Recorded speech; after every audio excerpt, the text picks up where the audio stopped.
Welcome to Positive Talk with Kevin McDonald. Hey, that's me. Hi, and welcome to Positive Talk. Our show features the best positive stories and people from around the globe as we endeavor to answer the universal question of why am I here and what is my purpose? Understanding that can change everything, and knowing your greatness is fundamental to living your best life. So join us right now as together we work to create the adventure of our lifetime. And welcome to the show, everybody. I hope everybody's having a wonderful day and a wonderful night or wonderful morning. Wherever you are around the globe, you're listening to the Brushwood Media Network as well as Positive Talk all over the place. And I've got a great show for you today. I ran into this gentleman in last week because another gentleman who has been on the show and is going to be on the Brushwood Media Network this coming week. He introduced me because of the work that he is doing with them, and it strikes a chord with us all because, you know, one of the things that we are very fortunate nowadays. When I was a kid, there was something called the draft. For those of you that don't know what that is, that's where the selective services draft, where you signed up for it. And this is in the Vietnam days. And you would go, and if you had the right number and your lottery number came up, as they say, you would end up going into the military, whether you liked it or not. And we're lucky these days that we don't have that anymore, but we still have got a sizable number of people who joined the military for a bunch of reasons, either opportunities or they feel loyalty to the country, whatever they choose to do. We have a gentleman here. His name is Buddy Thornton. He's the co-founder of a group called Fighters for Hope. And they are a group of people that are all veterans, or most of them are veterans. And they've got together because we have a issue going on in our country right now and have for many, many years, but it's coming to light more and more these days, and it needs to be addressed. And they are actively working to do that. And so they have a nonprofit organization. It's called Fighters for Hope. And they work with military people and other people who are in the throes of depression and perhaps are even suicidal. And they work to help get them the help that they need. Buddy Thornton is our guest. Buddy, have I misrepresented any of that? No, Kevin, actually that you pretty much hit the nail right on the head, and I really do appreciate that introduction. The most important thing people need to realize that there is no group on the planet that doesn't suffer from suicide ideation. Everyone either has gone through it or knows somebody who has gone through it or has lost somebody to suicide. And the core problem obviously stems from mental health issues and depression, but depression can come from many places. And hopefully during our conversation over the next few minutes, we're going to be able to explore that together. I'm really looking forward to it because I like to say this, you're an educated man, other than some of us that maybe not be. My education comes by way of life experience, but you've also had life experience as well as you are a corpsman. Thank you, by the way, for your service. It was an honor. And you were a corpsman and in the Air Force, or where were you a corpsman? I was a U.S. Navy corpsman. I got to spend blue time and brown time, meaning that I spent a couple of years with the Navy guys, and then I spent a couple of years with our great Marines, with 2nd Marine Force troops, and I was in during Vietnam. So, yes, I have some very long, dusty memories from that era. I guess I need to ask you this because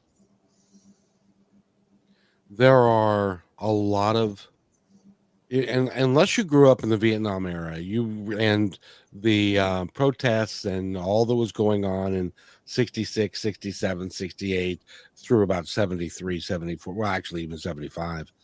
We had a lot of guys that went to Vietnam, and when they came home, it was not, they didn't get the parade. they didn't get the notoriety.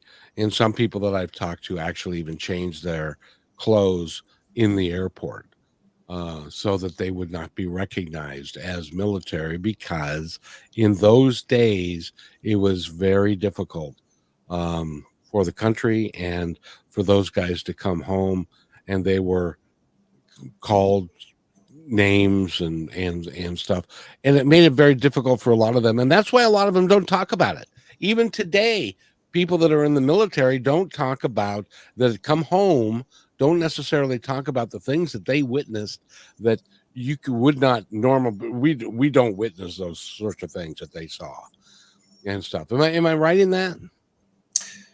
Every generation has had its wars or its conflicts. Every generation has a group of people who have been in the military. And I'll start with my dad. My dad would never talk about World War II, even though he was in the Occupation Army of Japan after World War II. And he never talked about it. He didn't want to talk about it. And my older brothers and I were all in Vietnam, and we all dealt with the issues. And yes, we had to see the signs that said dogs and sailors keep off the grass. And we had all kinds of things that we had to deal with. And there were no parades. Nobody welcomed us home except family. And, until the 90s and until we got involved in the sandbox wars, it was just a very difficult time for Vietnam veterans. And even today, the guys who were in Afghanistan or Iraq or adjacent to those areas, unless they're around their buddies or their battle buddies or the people they served with, they don't talk about it. And the reason we don't talk about it is because unless you've actually listened to a round whistle past your ear, you have no way to conceptualize what war is like. And we don't make light of it. Everyone who served, and most served honorably, and some maybe not quite so honorably, but they all have a commonality. We served. And so we reserve that talk for people who will understand us, because we don't want to be opening up old wounds, and we don't want to be sharing things with people who really don't need to climb down into that mud with us. Yeah, even my uncle, who was in the military, he was in the Navy, but he never was in combat. He still came home with PTSD and depression, and he ended up walking up I-5 one night trying to come to my mom's house, or our house, and was hit by 7 cars. So it doesn't even necessarily need to be an overt act of suicide. It can be depression and ways of people handling that. And so I think I was talking with another member. I was talking with Eric the other day, and Eric Banks is going to come on the show at one point, and he said, he's got a company called help me here. What's it called again? 22 Salute. 22 Salute. 22 Salute. And he calls it 22 Salute because the statistics from the military is that, as hard as it is to believe, 22 soldiers per day are taking their own lives. But from his perspective, and that number's low. What do you think? Is that number low? The last statistics we actually have from 2022 shows that a veteran dies every 11 minutes. So we're still talking about a lot more than 22 a day. The 22 Salute, 22 is, it's statistics from before. Now that we've gone through COVID and we've gone through a few other things, there's obviously some comorbidities that are causing the suicide rate to go up. And a lot of it has to do with people losing hope, and therefore they get into what we call complicated or long-term depression. And of course, our organization addresses that issue, and we address the mental health creation that is driving those. But 22 Salute is the only alcoholic beverage company in the world that puts the suicide hotline on the backside of their bottle. And the message is, if you're depressed or you're having suicide ideation, put the bottle back down and drink something later. Go talk to somebody. And that is important. Let's talk, buddy. How did you run it? How did you find the group? How did you're one of the co-founders, and what is your background? Well, of course, I was a Navy corpsman during Vietnam. Got married to my lovely wife, and we've been married a little over 50 years. She was a USO. Congratulations, by the way. I appreciate it. It was more her patience than my ability to stay happy. The bottom line is, 50 years is a long time. And so we have kids, grandkids, and great grandkids already because we got married young during Vietnam. I was only 19. And I was lucky. The last year that I was in, I spent time taking care of all the boys who came back from Vietnam completely messed up on drugs, alcohol addiction, you name it. I was involved in saving their lives at that point in time. And I joined when I was 17, so I was only 21 at the time. And here I am trying to save people's lives who are just really mired in the muck. And fast forward, I went through and I had a fairly good time. I was a professional bowler for 27 years. And so I had a good career. And then when I got done with bowling, I wanted to give back. I wanted to do something that would actually allow me to still make a good living, but give back. So I got my master's degree at 58 years old, went to Grand Canyon University and earned my doctorate in my mid-60s. And, I'm almost 70 now. And my belief is that my early core years are what defined me. But I wouldn't actually be solidly on this path with Fighters for Hope if it wasn't for the other co-founder.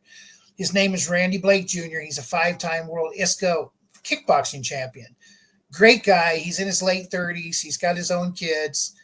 And I met him in Las Vegas a couple of years ago when we were both getting awards for our writing because I'm an international best-selling author. And when he introduced himself to me, he said he was the world's greatest dad. He didn't mention anything else. So when I saw him up getting his award and they're talking about 5-time world champion and all this other stuff, I'm like, whoa. So I asked him after that and I said, so what was that all about? And he said, I'm way more proud of being a great dad than I ever will be of being a 5-time world champion. And so that defined him in my heart and my mind. So we got on some podcasts to address bullying in the schools and suicide ideation. And he reached out to me after one of the podcasts and said an 18-year-old girl had committed suicide in his local area. And it was at one of the martial arts clubs. And he wanted to know what he could do, how he could step up to the plate and start preventing that. And I told him, I'm getting pretty old. I'm pretty long in the tooth. If I'm going to do something, I'm not going to get to finish it. So if you want me to help you and you're really serious, you got to commit now to carry this fight on long after I'm gone. And he said, absolutely. If you'll just mentor me and teach me, I don't have the education. You have the education. I have the heart. I have the fight. We obviously knows he has the fight. 5-time world kickboxing champion. He's a fighter. So we decided to name the nonprofit Fighters for Hope, which actually the name was come up with by Eric Ranks, the president of the coalition. But that was where it was born. In Randy's heart, he reached out and I said, you know what? You're committed. I will do this fight with you as long as I can, as long as you carry it on after I'm gone. And everyone who's on our board, the 9 voting members and 19 people altogether, are either veterans or have been touched very deeply by this topic, or they wouldn't be on the board.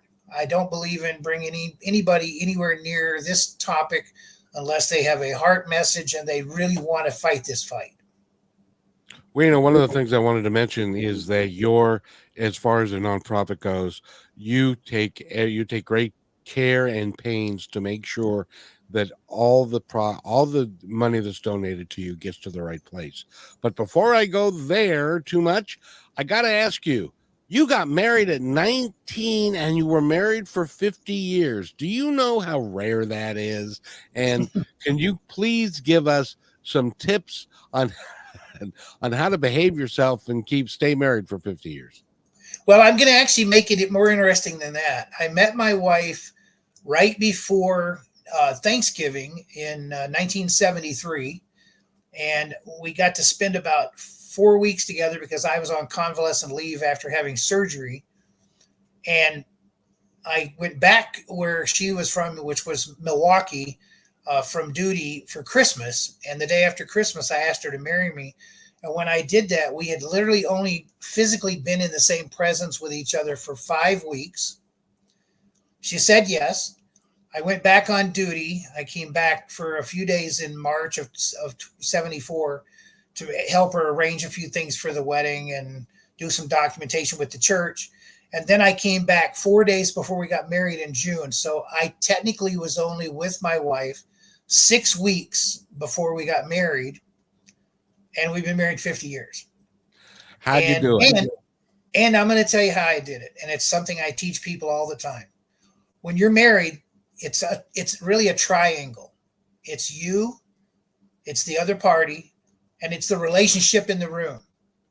And what you have to do is you have to honor the relationship in your vows more than you worry about the needs of the other person or yourself. And if you always anchor on what the other person needs and how they can secure the relationship, and the relationship is honored, and they do the same thing back, regardless of where the roller coaster of life takes you, you can still come up on top. And my wife we've been through thick and thin. We've had obviously issues with all the kids and grandkids that we have, but you know what? We stick together. She is my best friend, and she's God's gift. Why would I ever do anything to hurt God's gift? Do you mean to tell me that when I took my wedding vows and it said something about until death do you, in sickness and in health, and you mean that meant something? Well, Kevin, we talked about my books, and my first book that I published was on ethics. And my second book that I published was on morals, and they're both international bestsellers. And I believe in my heart that if you don't live an ethical and virtuous life, something that Aristotle more than 2,300 years ago called the eudaimonia, which is a well-lived life tied to virtue and honor, then do you really have good self-worth? Do you really understand what self-worth is? And so I dedicated my life to living that way from way before I met my wife and in my teens. And I've never deviated from that path. There are a lot of people that would say, you got to live, especially these days. You got to live your own life. Got to do your own thing, and if it works out that you can do that and be married to somebody, but taking the vows seriously about who you are and really taking care of each other, that's a lifelong pursuit, isn't it? Yes. Well, here's a tip, and I try to explain this to people. Self-care is self-love.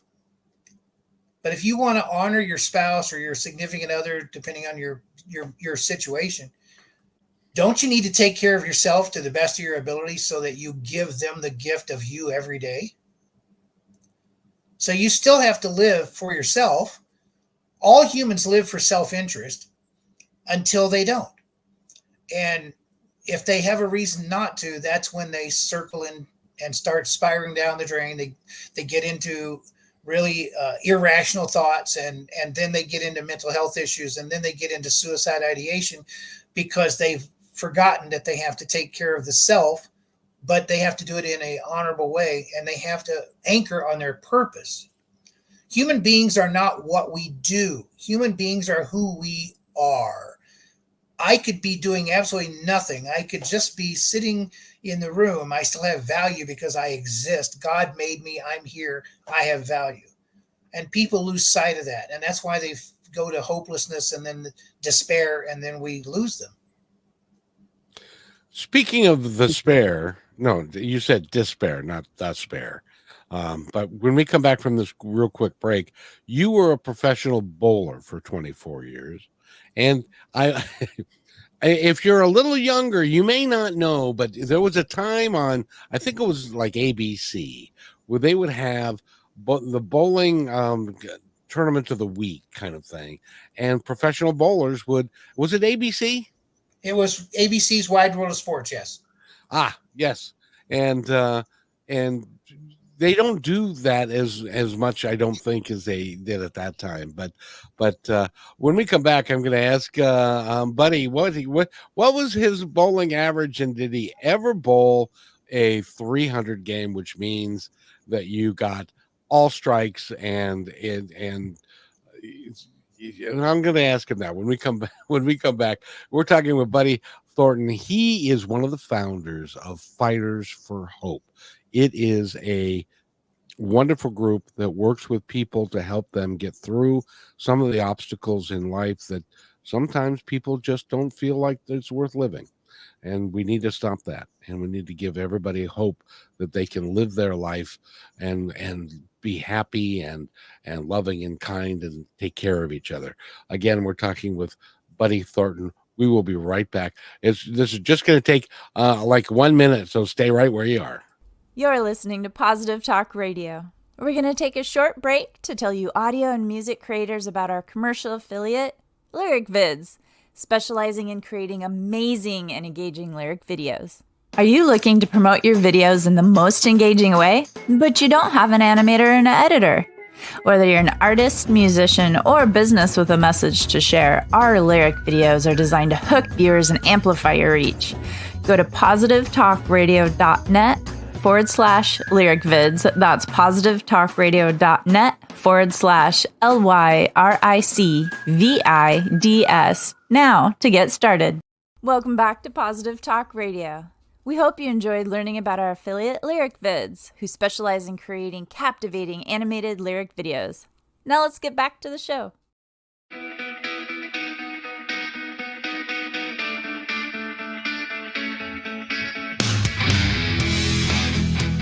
And welcome back to Positive Talk with Kevin McDonald. Hey, buddy, I hope you liked that. That sounded like kind of like the 70s to me.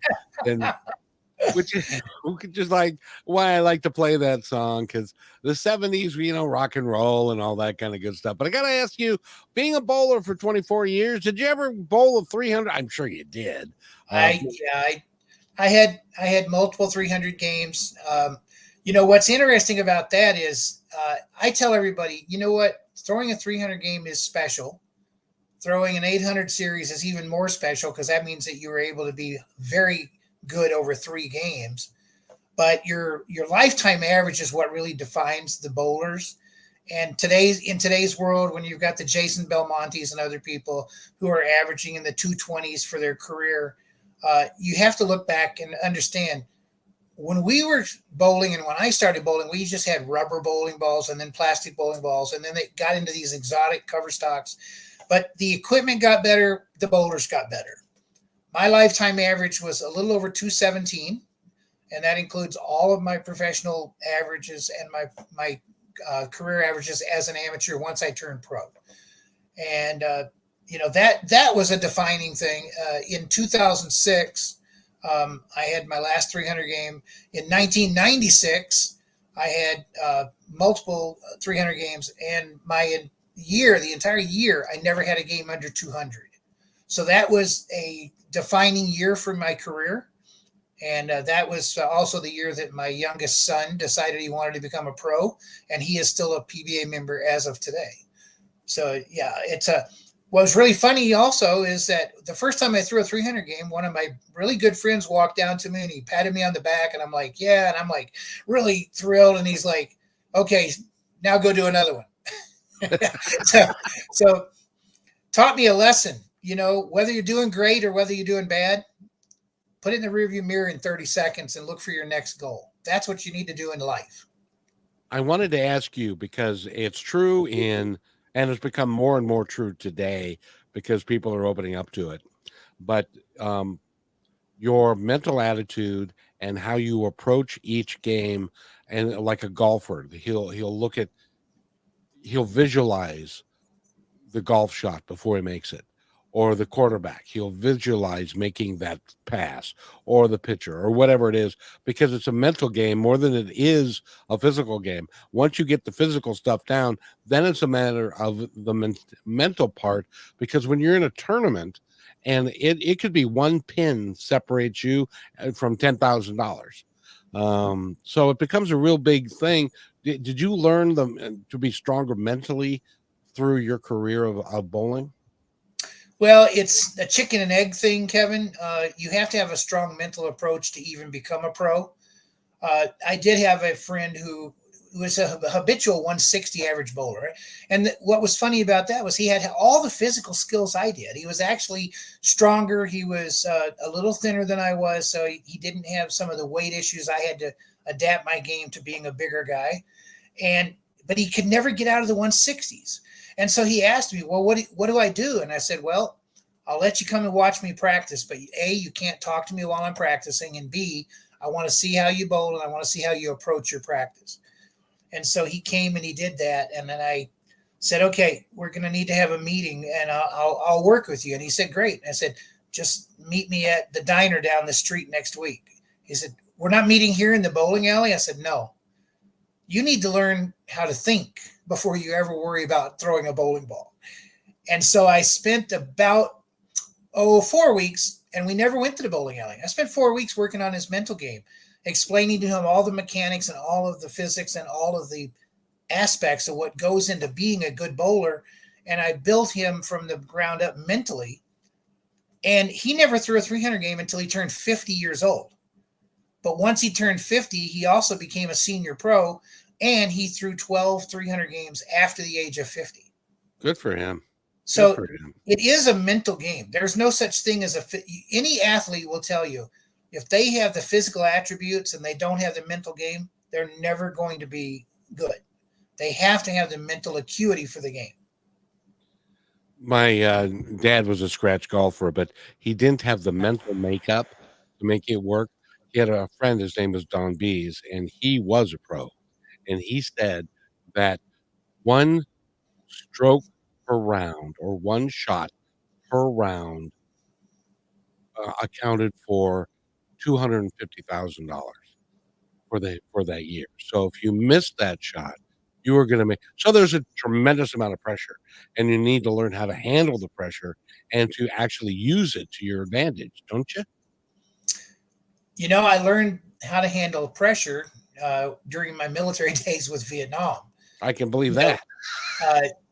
I was at a tournament and I was warming up, and there was a new kid. He had just become a pro, and he was watching me warm up, and he was all over the place. He was very erratic, and he said, how can you be so calm? You know, we were going to be competing in front of all these people. We were in Reno at the National Bowling Stadium, and I took him by the shoulders and I turned him around. I pointed at the pins and I said, do those pins have guns? He said, no. I said, what are you afraid of? Knock them down. They'll stand back up, knock them down again. You have no reason to fear anything except yourself. And go ahead. It worked. I mean, life is like that. You know, when someone is struggling and someone is having doubts, it's all internal. It's self-doubts. And if they're not getting the support system and they're not getting not a hammer, but a nudge in the right direction, are they ever going to find themselves? And so it's our job as the better person. He was a new rookie. I was an established pro. It's my job to protect my brother, even though we're going to be competing against each other, to make sure that he has the ability to move through because he's already earned his place.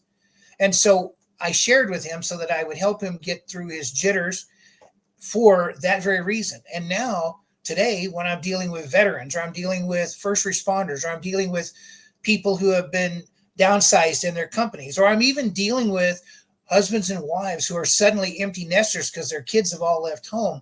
These are all people in transition. They're all people who have self-doubts about, I've had this purpose for all this time. Now, what am I going to do? It all roots back to having the mental acuity to handle the stress and pressure and know all of the correct, subtle, simple answers. Find your support group, find your niche, learn how to find your passion, which we teach in Fighters for Hope. And then we put together a support system that allows them to achieve their passion and their purpose at the same time. Do you find one of the things that we talk about a great deal on the show, and it's actually in the opening, is at one point in time, we all look at ourselves and go, why am I really here? What am I here to do? Am I just here to work and stuff, or am I actually here to do something of value of service to the community, to other folks?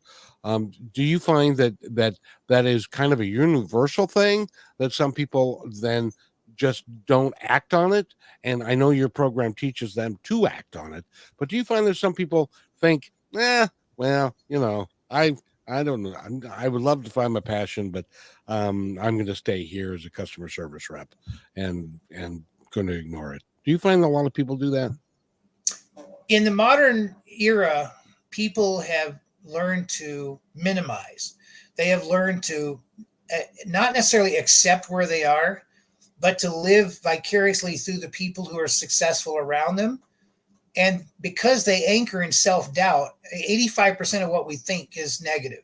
So the 15% is what has to uplift us. Human beings are habitual worriers. We, at our core, we worry about being predated. We worry about people exploiting us or manipulating us and hurting us. And so we're always looking over our shoulder unless we find that 50% that uplifts us. And the way people do that is usually by developing a support group or a core support group that understands what they want to do and what their purpose is. Now, some people find their purpose through a higher being. Some people find their purpose by going through severe loss and coming out the other side. And the mentor that they stand on the shoulders of is who they're emulating. Wow, I really appreciate what that person did for me, and they learn to pay it forward. But here's the kicker, Kevin. While I was earning my doctorate, I learned two different things that are very core to what our message is. Number one, we're all impermanent. We all have an end date stamped somewhere on us. We just don't know it. God does. We don't. So the closer we get to that end date, if we're not creating an evergreen presence that is going to be memorable, what are we doing? Are we chasing material things? Are we just trying to exist? A certain percentage of the population, that's what they have no choice but to do. But at the end of the day, you know the people in your history books who became evergreen.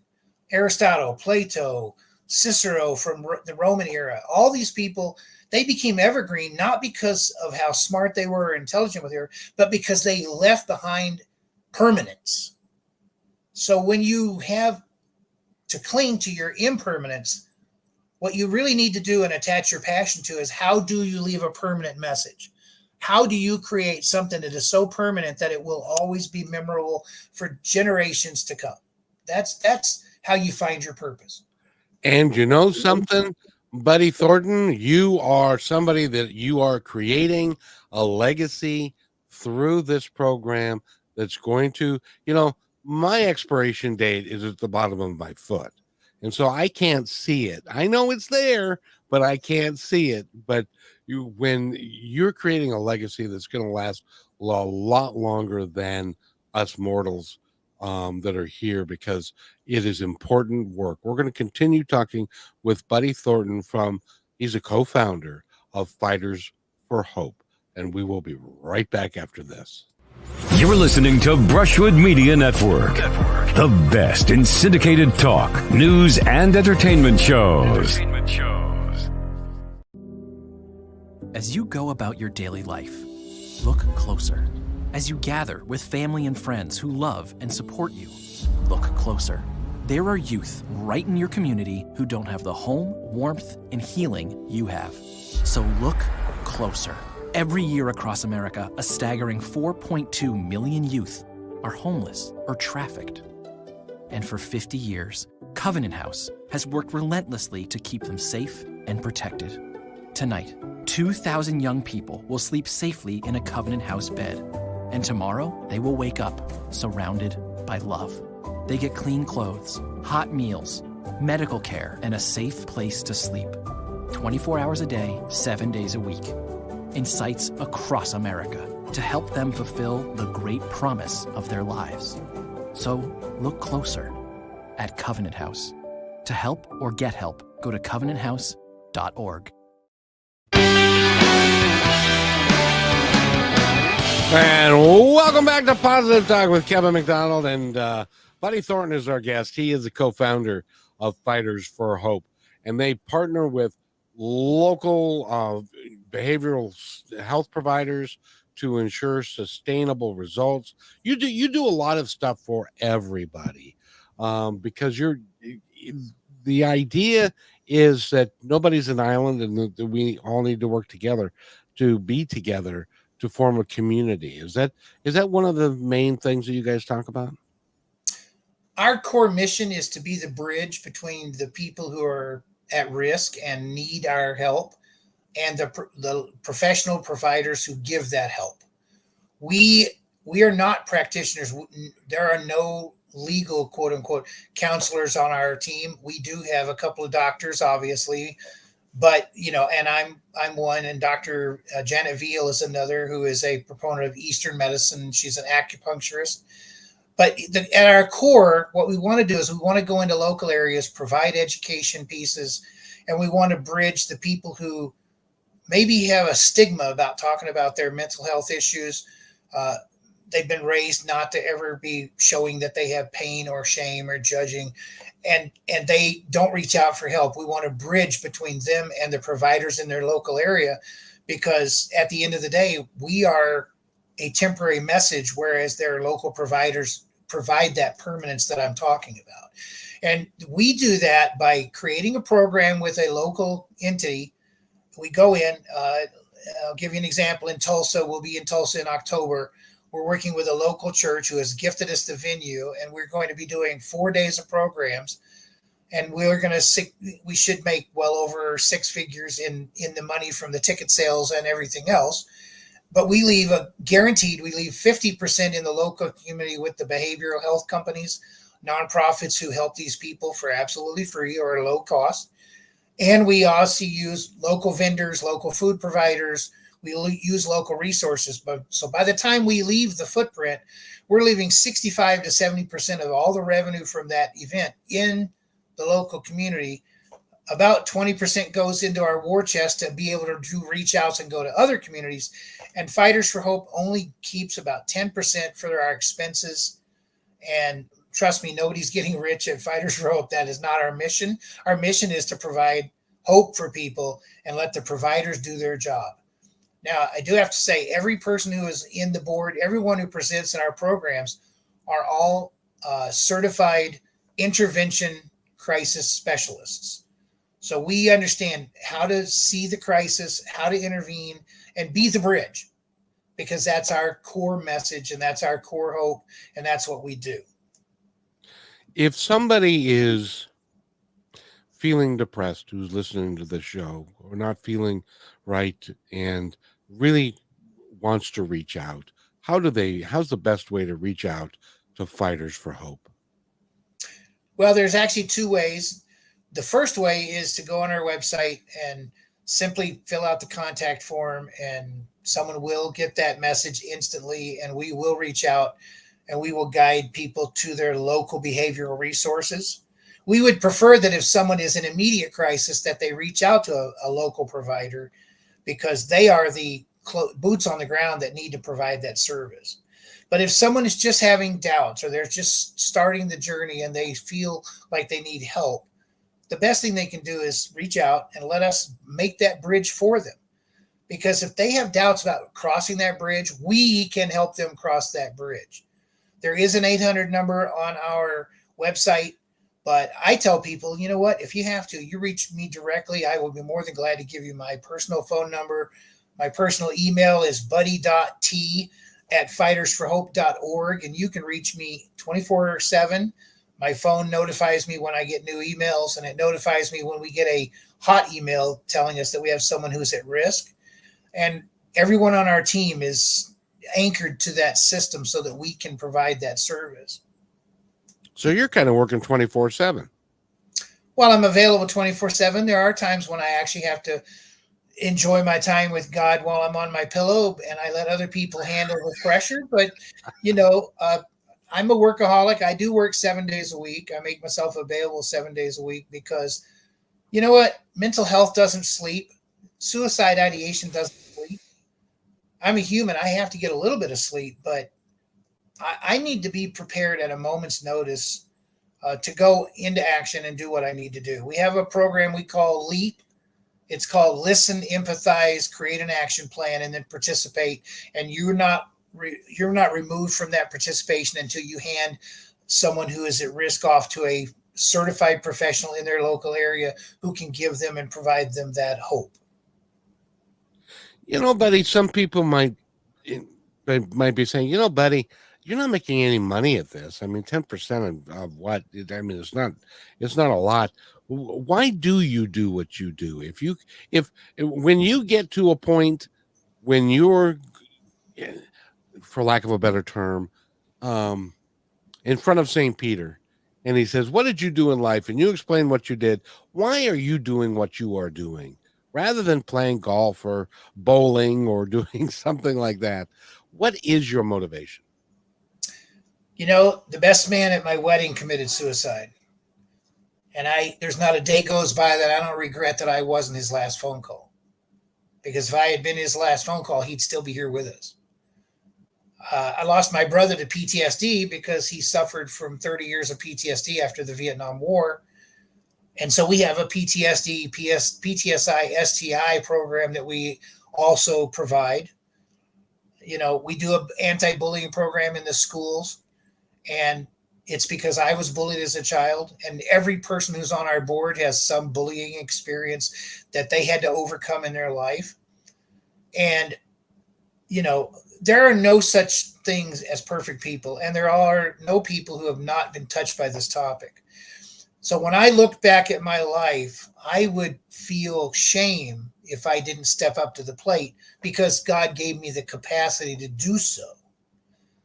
A lot of nonprofits, they go after huge grants, and we're going after grants. We go after sponsors, and we're going after big sponsors. But you know what? We live on the little guy. I would rather have 10,000 people commit $10 a month to our platform, which would provide us a little over $1 million a year. And that $1 million a year would go into the community and it would save real lives. My challenge is not what's in it for me. My challenge is what is it for society?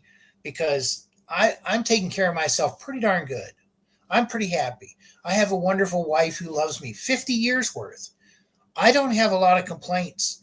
When I get down and when I get depressed, I pick up my phone and I call those people who are my support group. There are people who don't have a support group. I've been told by people who are in the business community, you're crazy because you're not pursuing money. And I'd say, no. What is the value of one life? If you tell me that the value of one life is less than the money you're trying to make by doing that deal over here or that deal over there, then we're not in the same room. We can't be in the same room, because my belief is if you're going to be successful, then why can't you look back over your shoulder and give back and make sure that someone else is clinging onto your lifeline? That's what motivates me. That's what gets me up in the morning. That's what makes me feel good. I have great grandchildren, and when they become teenagers and then they become adults and they look at my legacy, I want them to be able to say, he saved lives. I don't want them to say he made millions. Would I love to make millions? I'm not an idiot. I would love to make millions. But I would rather have 10,000 people put $10 a month into our donation box than to worry about whether or not I can make money by doing a deal here or a deal there. I've owned and sold companies. I've done the business thing. I'm good there. I don't care. It's about the people. It's about my own great grandchildren. When I look at them and I go, I don't ever want them to have despair, hopelessness, and not have a support group. I've got to build this right now so that when I go and meet my maker and he does look at me, I can say, was I good enough? Oh, I can guarantee you that you were good enough, because you're good enough now. And the really cool thing is that I've talked to a lot of people that have been hospice workers and people at the end of life. And to a person, they will tell me that it isn't about money. It isn't about fame. It isn't about any of those things. It's about, did you live your life the best that you could and to help as many people as possible? And that's what you are doing. And that's what we should all be doing, to take care of each other and to live life with hope and kindness and love and compassion, and to take care of each other and to build these communities of folks so that nobody has to feel like they're alone. First of all, you're never alone. But if you feel like you're alone, then I guess you are alone, kind of, sort of. Is that right? The way I look at it is that we are the core of our being, and what you focus on and what you say, whether you say you can or you can't, you're going to succeed. If you say you can't, you never will. If you say you can, you will. I don't know. It wasn't a really big movie, but Kevin Costner did a movie a couple of decades ago called The Guardian, where he played a Coast Guard guy who went out and tried to save people from drowning in the ocean from disasters. And the co-star in the movie, Ashton Kutcher, asked him a question. He said, "How many people have you saved?" And he said, "I don't know." He said, "What's important to you?" He said, "The 23 people I did not save." Because we don't regret what we did. We don't regret the money. We don't regret anything else. What we regret in life when we're facing our makers, we regret the decisions we didn't do or didn't make and weren't able to do because of our own avarice, our own hubris, the fact that we focused on the wrong things. I deal with a lot of people who have dealt with hospice, and they say the same thing. People never regret the crap that's happened to them. They regret what they did not achieve. What did they not get done? And so I don't want to have to live with that on my shoulder. I'm going to do everything I can to teach these younger people on our board and embrace the ones who are my age. And we're going to create something that is going to be lasting, but it takes people to care. And our message is quit worrying about the stigma of looking like you're weak and understand that you are more powerful when you ask for help and you're genuine than any amount of fake imagery you want to throw out there. And people respect when you are genuine like that and you genuinely care. People respect that. And not only that, they understand, and it touches their heart because you care. And hopefully that will give them the idea and the message that they can care too. And if everybody cares and we can help each other get through some tough patches, we've all been through them. I think everybody's got a bad country music song in their heart somewhere where they had to deal with it. But if you can help other people get through it, had a conversation with a gal today that didn't think she had anybody in her corner. She had something come up and she needed help. And so she reached out to a couple people. People started coming out of the woodwork that she didn't even think about asking because I don't want to bother them or whatever. They were happy to do it. They were happy to join her to create something better for her. It made her feel good, made them feel good, and they got what they needed to get done. That's what humanity should be about, I think, is to coming together for all of us to work together. By the way, we're talking with Buddy Thornton, and he's co-founder of Fighters for Hope. Go to their website, which is fightersforhope.org. You can find out all about them. You can look at their core programs. You can even sponsor them if you choose to. And you can also sponsor Positive Talk Radio if you choose to do that too. We need to take one last break, Buddy, and then when we come back, I want to talk a little bit about, because I've never met one, and I would be curious to know what it was like for a corpsman in the Vietnam War and to be on the battlefield. And bless you for your service, by the way. We'll be right back.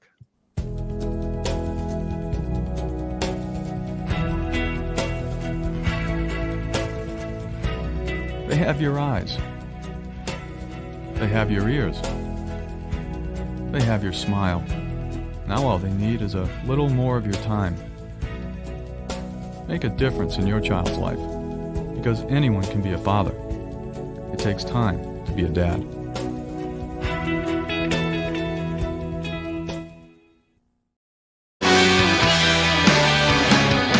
And welcome back to Positive Talk with Kevin McDonald. And I want to tell you something right now. Don't be a father, be a dad. If there's nothing better than to have your children around you and you take care of them, especially when you, some of us, since Buddy got started early, He's already got great grandchildren. By the way, how does that make you feel? I'm a great granddad. You know, I wanted to make a T-shirt that said 60 is the new 6. And my kids laughed at me. They thought it was hilarious, but my grandkids went out and did it. They went and made a shirt. And the most important thing about that is that when I look at my 5-year-old great-grandson, oh, and by the way, we just became great-grandparents again on August 2nd. Our newest great-grandson was born. His name is Ryder Johnson, and he's really, really special. And he's just the next one in the line. And, you know, family is family. Being a biological father does not make you a dad. What you have to be is you have to be fully engaged with your family. Yep. So, but what you mentioned something before you went to break, and I want to give you one statistic before you go down that rabbit hole. The Congressional Medal of Honor began right at the Civil War era. And there's been almost 3,000 recipients. But more than 1,700 of those recipients have either been Army medics or Navy corpsmen. And most people lose sight of that. When you're on any battlefield and your goal is to keep as many people fighting as possible, and if someone gets injured, you're there to put them back into the fight, which is really your job, or you're to take care of them and get them out of harm's way if you can't get them back into the fight, because that's the second job, then, you know, you can't focus on protecting yourself. There's no way you can. No one ever hears the bullet that hits them. They only hear the bullets that miss. And so you have to understand that that is the message you need people to understand. More than 50% of all the Congressional Medal of Honor winners have all been either corpsmen or medics. And we play a role that is consigned to no other. I was at a military range with the Marines, and the gunny sergeant was having the guys shooting, and they were teaching them how to shoot. And they wanted to teach them a lesson about who's got your back.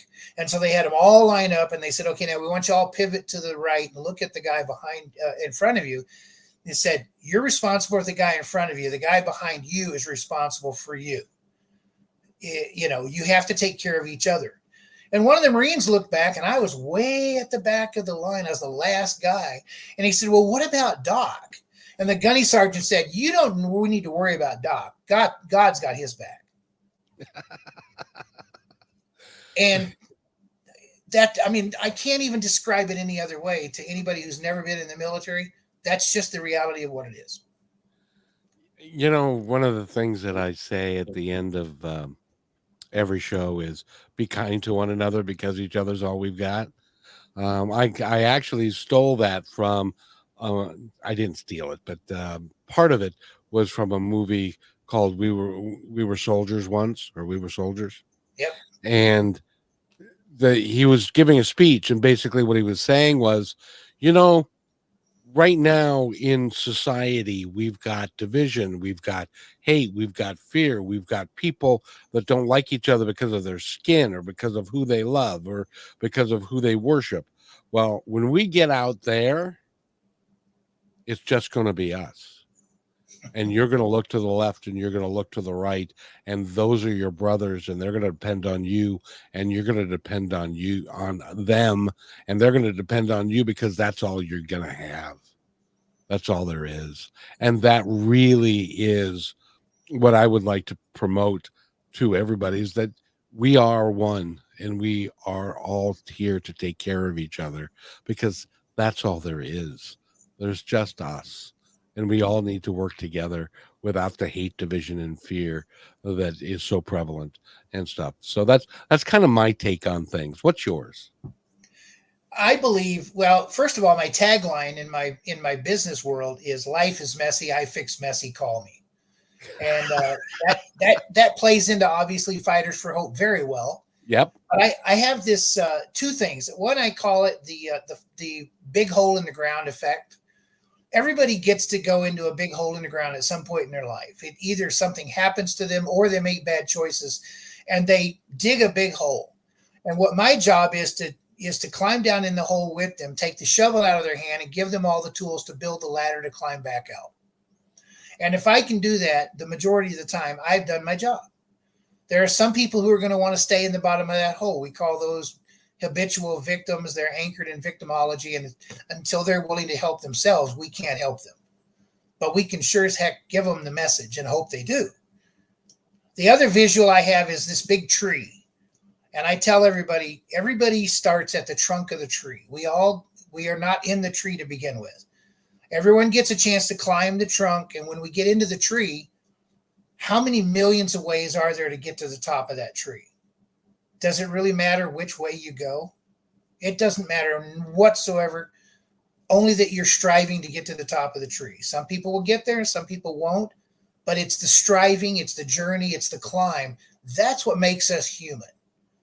And so my motivation is to get people to understand, stay in the tree, keep climbing, keep really, really striving to get where you want to go, because that defines you, not whether you got there or not. Once you get there, you know what? You better go find another tree and keep climbing again. That's right, because it's a continuing journey. Yeah. Life isn't really a destination. That's at the end. But while we're here, we're continuing to go on that journey to become who we really are, to really help people as best we can. And one of the ways that you do it is to form a nonprofit organization like Fighters for Hope and help people get through some of the trauma and some of the issues that they have. And I know that you guys, how long have you guys been around, by the way? Well, Fighters for Hope's only been around for a year. We have a fiscal sponsor, and that is the Veterans Connection, also owned by or founded by Eric Ranks, our president. And the Veterans Connection has been around for 12 years. There's other groups that are part of our umbrella, and they've been around, some of them 6-7 years. I've been doing this work since I became a mediator at the end of my career. So 16 years for me. We have some people who are in the group have been doing this for 30 years. My mentor, Sandy Roberts, who is on the board, is 81 years old. She created the first peer mediation group in California 40 years ago, and she's been doing this work and written multiple books about suicide ideation, and she's been doing it for 4 decades. So we have a powerful board and a powerful network of people who are in this fight. I don't know why anybody wouldn't want to be in this fight with you, because it's a righteous fight, and it needs to be taken care of, and we need to help each other. And the best way to do that is to not leave anybody alone who is suffering, who's in pain, and to give them the resources that they need so that they can live the life that they were destined to live before all this crap happened to them. And so if we can help them do that, then by all means, I'm all in.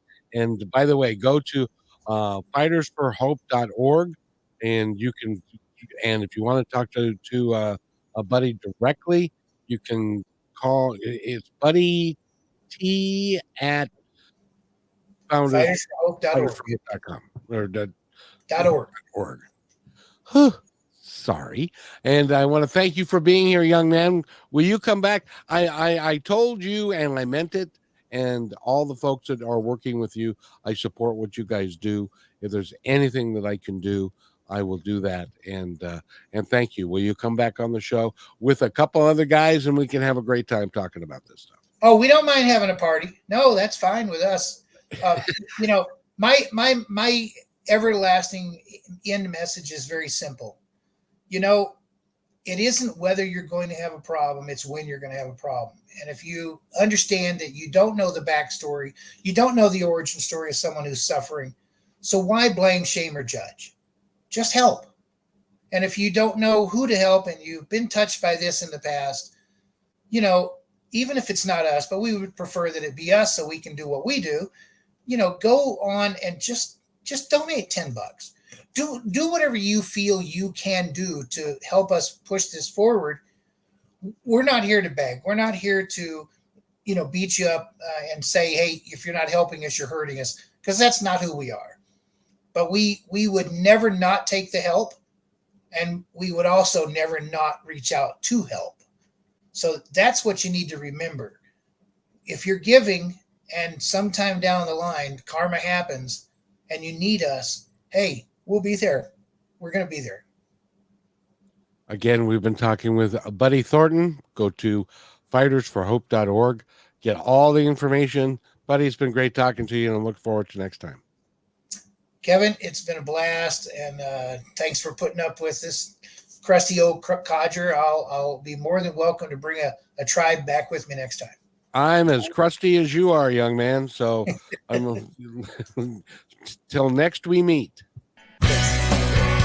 Thanks for listening to this episode of Positive Talk with Kevin McDonald. Our purpose is to provide everyone with a positive, entertaining, and educational experience. I would love your feedback and comments about the show, including possible topics and great guest suggestions. Please email me at kevin@kmmedia.pro.